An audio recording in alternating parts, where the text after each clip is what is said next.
Guys, we've already put out our thoughts on how we feel about Destiny Rising. However, many of you stated in that review that at the time, not every activity had been released in that game. And again, for those of you that are not familiar, Destiny Rising is the mobile game made by NetEase. It's going to have a gacha system, and it's very much different from the current version of Destiny that we play. Now, even though I'm not a fan of gacha systems, I can't deny the fact that this game, despite it being a mobile game, has many features on top of game modes that I never expected to be present here. But a big reason why we're making this video is to take stock of everything that is in Destiny Rising, and perhaps one day we could see Bungie implement some of these things inside of Destiny 2, minus the gacha system. Now, something I want to mention right out the gate though about Destiny Rising is that this game does have a stamina system. It's called Pinnacle Energy. Again, similar to other gacha games, think things like Genshin Impact or Honkai Star Rail. This game has an energy system where you spend your energy for rewards each day, and essentially you will need to wait for that currency to replenish itself. Now, I will say this can typically be bought in other games, so if you run out and you want to keep grinding for rewards, which most people do want to do, you'll have to spend some money. And inside of Destiny Rising, the premium currency is Luma Leaves. Again, we don't know exactly monetization-wise how much this is going to cost, as in the alpha we can't buy these things, but this is most definitely going to be a thing with the full release of the game. And just about every activity that we're going to go over is going to require you to use Pinnacle Energy to claim the full rewards, but not every activity. Now, first up, we have these standard story missions. These act in the same way that they do inside of Destiny 2. Essentially, they're to push the narrative forward and also act as a barrier to unlocking other game modes and systems present in the game. From the perspective of the alpha, the story could be better, no lie. The voice acting especially, but again, they've stated that the AI voice acting is a placeholder for right now. For a mobile game, I think it's definitely acceptable. And the job of the narrative is to flesh out the time period that this game takes place in, which is again, before the Golden Age in a different Destiny universe. Keep in mind though, none of this is canon, at least in terms of Destiny 2 story. Now, there are also legendary campaign missions which are available on either heroic or master difficulty, the highest currently in the game. These have a chance to reward exotic catalysts for specific exotic weapons or other materials needed for exotic catalysts. Now, the chest costs 20 Pinnacle Energy to claim and can be completed twice a week for bonus chances for the catalyst of your choosing to drop. Now, I do also want to mention that this game has champions. Yes, you heard that right. Destiny Rising has champions with their own unique twists. These are called Shinka in-game, and we have 4 different variants as of now. We have Rapid Fire, Piercing, Spread, and Impact. These require different weapon types to effectively deal with the champion shields. I know champions don't fall under an activity, but a mechanic that is present very much in the in-game of Destiny Rising, which is going to push you to play with a lot of different characters to level them up so that you could deal with those champions. Now, we also have strikes in the game. The purpose of these pretty much being a way to farm weapon drops and weapon materials. You see, inside of Destiny Rising, characters are limited to certain weapon types. For example, Ikora can only use grenade launchers and rockets. Caber can only use scout rifles and machine guns. You may be in a situation where you saved up enough to get a pull for Gwen, but then realize you don't have a good enough SMG or a shotgun to use on her. And that's where strikes come in. Pretty much like everything else here, these have 3 different difficulties from normal, heroic, and master. These all drop weapons and upgrade materials for weapons, with the higher difficulties having the chance to drop better weapons and higher tier upgrade materials for those weapons. Now, this all costs 20 energy to claim the rewards at the end, but also on a side note, if you see these orange looking weapon rewards, that is the Mythic Tier, which is actually a brand new tier of rarity in Destiny. Mythic is kind of like a tier in between legendary and exotic. It's stronger than your standard purple drops, but not quite on the level of an exotic drop. So yes, we have a new tier in Destiny Mobile before even Destiny 2, which is crazy to me. Now, one of the coolest features, in my opinion, is that when matchmaking, if you can't find enough teammates in this strike, or if a teammate leaves mid-activity, get this, your fire team fills up with bots. Literally Space Marines out here. Now, this is not specific to just strikes. It's seemingly there for everything that involves matchmaking. Now, keep in mind, these bots aren't going to carry you through in-game content, but they will at least give you a fighting chance. And it's something I wish Destiny 2 would incorporate. These bots can do things like res you if you go down, and they'll even attempt to complete certain mechanics if the activity calls for it. Overall, it's a feature that really would fit in nicely with Destiny 2, especially for my solo players. Now, Crucible is also available inside of Destiny Rising. It's called Iron Bar. Yes, you heard that right. We have PvP in this game. Now, there is no energy cost to claim the rewards inside of PvP. You can play as much as you want, but it's only available on weekends though. Similar to Trials of Osiris, Iron Bar opens up every week on Friday. Now, the difference here is that it is still 6v6. It's 6v6 control, just like standard Crucible, and it is chaotic as hell. It's like mayhem. All the weapons you want to use, all the supers you want to use. There doesn't seem to be any limitations on cooldowns. Now, granted, this is the alpha, so so they could tweak things. They can even change things up where PvP is available during the week. They may even limit certain ammo and certain abilities. But for a mobile version of Destiny 2, I actually think this works pretty well. And you also get really good rewards from it. You have a chance to earn exotic weapons, as well as the Sigil of Iron tokens, which can be exchanged for mythic weapons. Now, there's also destination activities, just like Destiny 2. You got regional chests, patrol-like missions, public events that can be turned into heroic public events. And completing these contributes toward leveling up your vendor rank within that destination. So far, we only have the Jingxi Metro, but let me just say, you got to do these activities. Leveling up this vendor is a great way to early on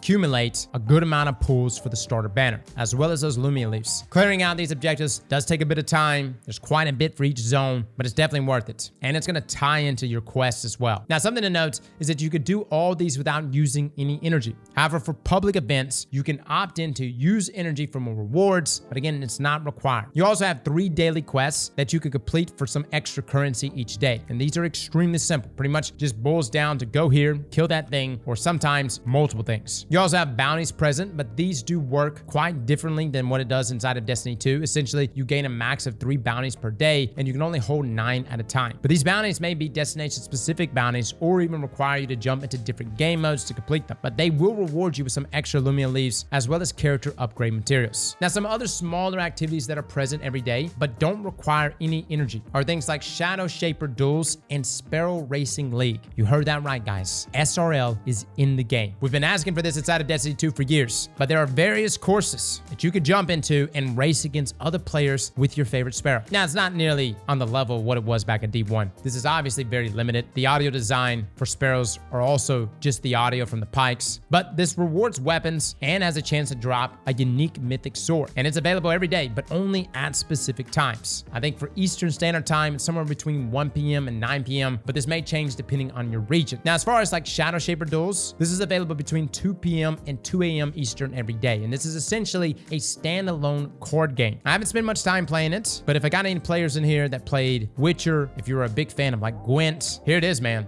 We've got our very own version of Gwent inside of Destiny. And get this, you can challenge the various vendors in the tower to do card duels with, which will award you with Duelist XP, which upgrades your Duelist level. And the cool thing about this is that you can actually go to the Drifter here in the tower who acts as the vendor for some of these cards. To even take things a step further, Destiny Rising has a raid. We did an entire video running this thing, but yeah, it's a full-blown 6-player activity. Is it as extensive as raids inside of Destiny 2 or even Destiny 1? No, but again, keep in mind, this is a mobile game. I will say it did offer challenges, and it took us well over 3 to 4 hours to beat the final encounter, which is kind of embarrassing considering it's a mobile game. It was humbling for sure. I literally went in there was thinking we were going to knock it out in like 30 minutes, and then like 6 hours later, we finally beat it all. And what you'll notice in just about every activity that you do, if you don't have that right character, that right weapon type, or that right combination of characters, you won't beat it. There's literally enrage mechanics that will wipe you if you don't beat certain bosses within like 2 encounters. And that forces you to have the meta weapon or the meta hero to take on those activities. Now, moving on to the more expansive new activities that we have present in Destiny Rising, there's a lot of them. First up, one of my personal favorites is the Singularity activity in the Realm of the Night, run by none other than Xur himself. This is a roguelike game mode that tasks you with clearing 10 rooms, all with different challenges. Now, one could be to eliminate all the enemies within a certain time frame, capture zones, or even defend an area from waves of enemies. And these rooms even have boss fights that are sprinkled in, with the big boss waiting for you in the very last room. Now, while you are clearing the objectives, you'll be rewarded with various blessings that can boost a ton of different things. Some may even give you more weapon damage while above a certain health threshold, or add these seeking comments that track toward enemies, dealing damage when you use your abilities. There's actually a surprising amount, especially for an early build of this game, and hopefully they'll continue to expand upon this with the full release. Now, upon completing a full run of this activity, you'll be rewarded based upon how fast you cleared it. So if you cleared it in under 10 minutes, this will grant you the most rewards. There's even another version of this called Singularity Chaos, but this one costs 20 energy to claim the rewards at the end, but the rewards are well worth it as you'll get better artifacts for your character and strange coins, which can be turned in at Xur for upgrades in the Realm of the Night, and they make a big difference. Now, this version functions very similar to the previous, except at the start, you'll be given a choice between essentially 2 double-edged sword blessings. These will have an extremely strong bonus, but a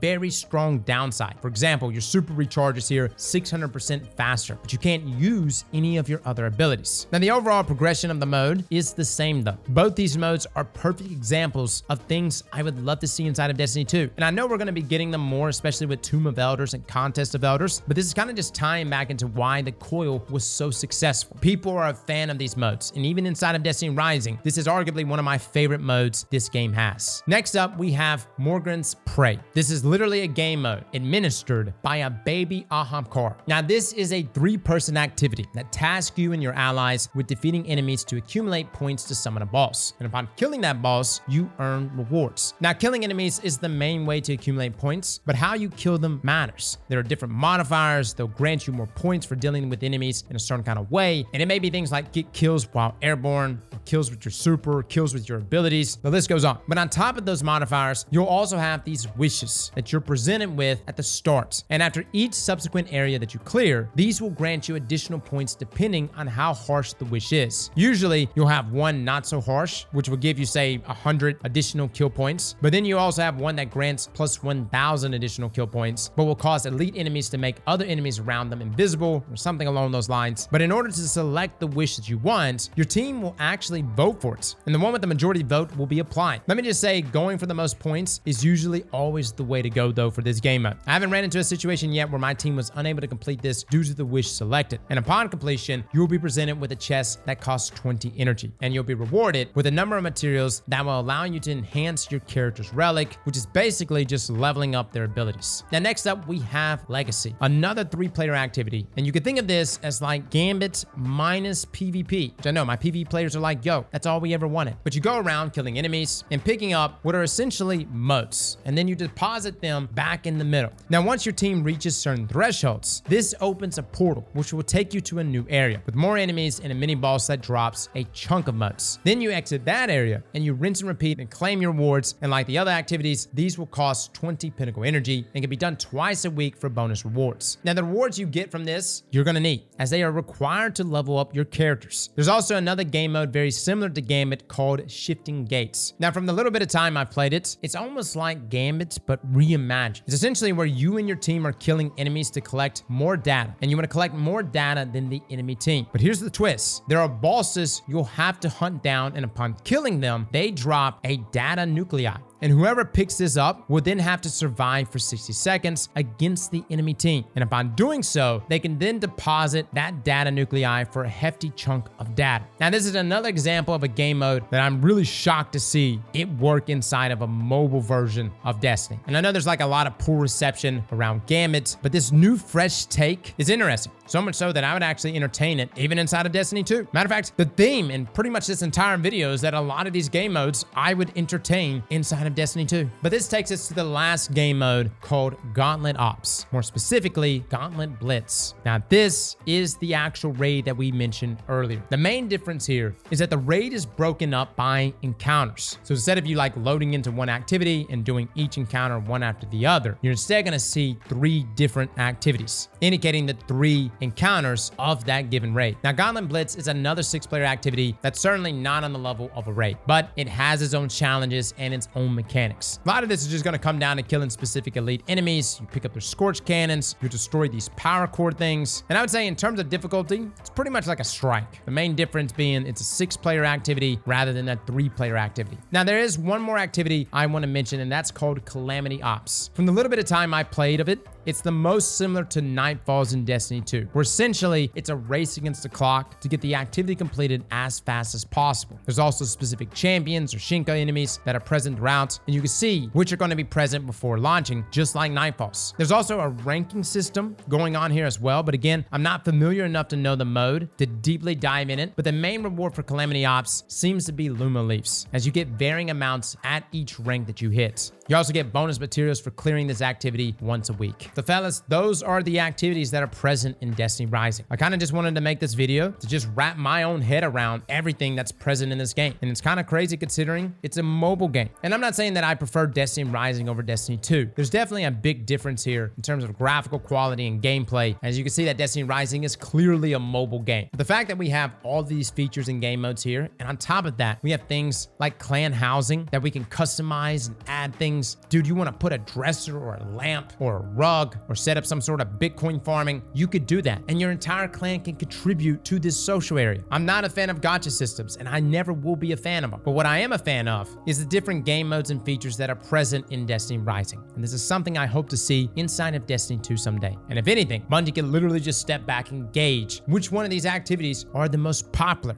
And it's a good chance. If it's popular inside of Destiny Rising, it's probably going to be pretty popular inside of Destiny 2. So fellas and ladies, thank you all for coming and watching. And as always, slap that like button like your mama told you right.